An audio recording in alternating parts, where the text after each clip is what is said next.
see that the headline though when he said I'm a woman. I don't know, but is it business or? I mean, just now we was in a room and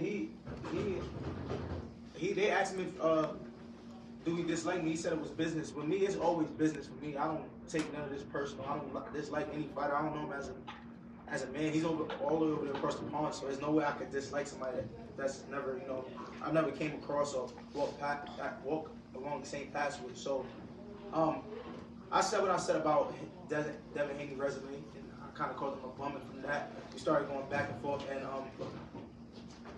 it just so happened that he's the guy that I'm in the ring with after winning my world title. So I think that I get to shut whatever me and him got going on.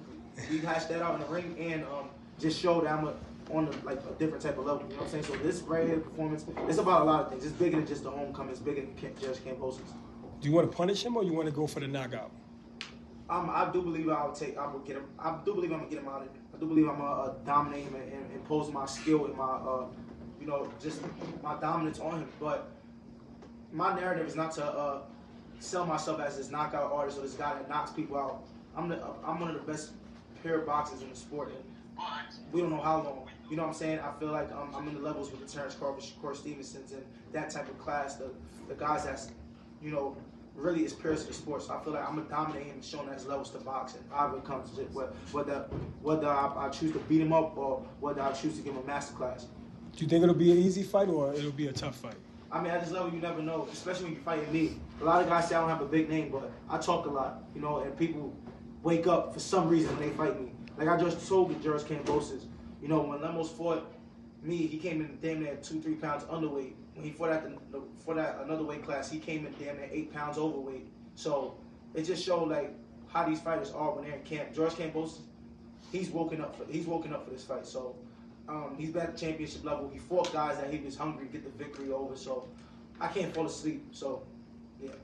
So Miss Boxing Baby, hey what's going on? So you beat him in June. What you trying to show the boxing world at 140? Like, what you want everybody to be on notice with you after him? I don't think it's nothing about being on notice. I think that I'm gonna keep saying it again. I already showed everybody what I'm capable of as far as like the grit, the heart, what it takes. I'm not beating. I didn't get to get my hands on everybody, but Liam Parrott, this is a fight that all the media had me written off. They said I was gonna lose. The odds was against me. Everybody was saying Parrott beat the boogeyman. Beat Parrott fairly easy. I showed he was nowhere near my level. I kept saying I'm on a whole different level. People just thought I was talking. I was telling Parrott in his face, you a bum, you a bum, you a bum. When I say you a bum, it's not that he's literally a bum. He's just not on my level. So I feel like I'm going to just keep showing the boxing world that I'm better than the guys I'm saying I'm better. I'm better than Devin Haney. I'm better than Teofimo. There's a reason why I keep talking. So it's just about trying to just, like I try to tell you guys I'm coming. And it's like, now you guys are finally here. I told you guys I was going to be sitting here in front of me. I told these guys I was going to be sitting here in front of me, and y'all going to be interested in me. I told these guys I'm on this type of level. And the media, the ones who knew, they were saying, okay, Hitchins is good, but he still got to prove himself. But all the fights they said, I got to prove myself. I'm dominating guys like Zepeda, but it's boring, 12-0. I'm beating guys like Liam Parrott. And it's still the question is, he can't beat Matias, but I beat the guy that beat Matias. Or he still got to prove more. So it's just keep doing what I'm doing. So, True Titan, is there any pressure fighting at home? You feel any pressure at all? I think that with George Cambosis, his game plan is he feel like it's pressure fighting at home, and it's pressure like to please my fans. I don't give a fuck about anybody. My job is to go out there and get the victory. From the master class. I'm not letting nobody trick me on my spot. I'm not letting no big moment trick me on my spot or whatever that me and George Cambosis trick me on my spot. However I gotta get the victory, I'm gonna get the victory. Champ, a lot of Andres Gomez, Coleman boxing. A lot of people are comparing this fight stylistically to Cambosis with Devin. Do you feel this is a good opportunity for you to show the world, to prove to the world that you're better than Devin Haney with a performance over Cambosis? I mean, he fought a Devin Haney that was, Devin was much younger, much not as mature in his career. I don't think that Devin really fought to a fight of that magnitude. And I feel like, both him and George Cambosis probably was different fighters at the time. George Cambosis was probably the best of his career at that time, and Devin was probably, approaching the best of Devin Haney at that time. So I think that I can't say I'm better than Devin Haney just off that performance. That's just something to turn it out, I feel. So I think that we don't know. George Cambosis came off a big win before the Devin Haney win. He beat Lomachenko. It was talk to him not really being as focused, not being hungry in the gym. It's just a lot. So I just feel like I'm just levels above a lot of these guys. So it's just to prove that I got more in my arsenal than Devin Haney. I'm a better fighter than Devin. So it's just like, you know. Nose Hunter, AB Boxing News. From seeing the loss to Lomachenko, right?